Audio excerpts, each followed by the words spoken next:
জীবনে আমি হাজার, হাজার ভুল করেছি। হাজার বার হোঁচট খেয়েছি এবং এসব নিয়ে আমি গর্বিত।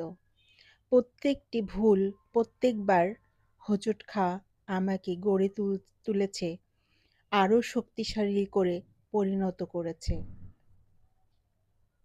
আসসালামু আলাইকুম। সবাই কেমন আছেন? আশা করি সবাই ভালো আছেন। আলহামদুলিল্লাহ আমরাও ভালো আছি।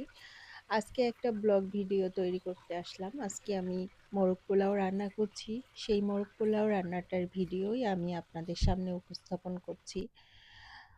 দেখেছেন আপনারা যে আমি প্রথমে পেঁয়াজের বেরেস্তাটা করে নিয়েছি একটু বেশি করে তেল দিয়ে, কারণ পেঁয়াজের বেরেস্তাটা একটু বেশি তেল দিয়ে না করলে হয় না। এবং যখন এটা মুসমুসে হয় আসলে দেখতেও ভালো লাগে, কালারটাও অনেক সুন্দর হয়, আর এটা মজাদারও হয়।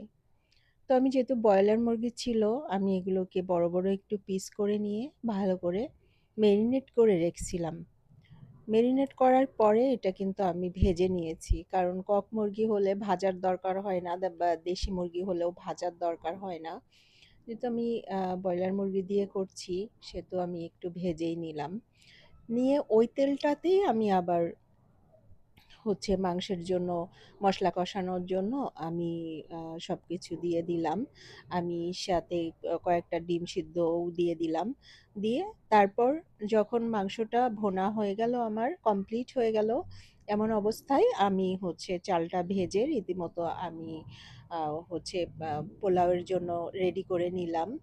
এবং আমি এতে কিন্তু একটু ঘি ইউজ করেছি। ঘিটা দিলে আপনার স্বাদ ভালো হয়, এজন্য আমি ঘিটা দিয়েছি। আর বাদাম বাটা অবশ্যই ব্যবহার করবেন। আর আমার ঘরে সবসময় বাদাম বাটা গুঁড়া করা থাকে, আমি বাদামের গুঁড়াটাও দিয়ে দিয়েছি। পারলে একটু পাউডারে দুধ দিলেও স্বাদটা খারাপ লাগে না, ভালো লাগে। এভাবেই রান্না করলাম। আপনারাও এভাবে ট্রাই করে দেখবেন, ইনশাল্লাহ খারাপ লাগবে না, ভালোই লাগবে। আমি এভাবে খেয়ে দেখেছি।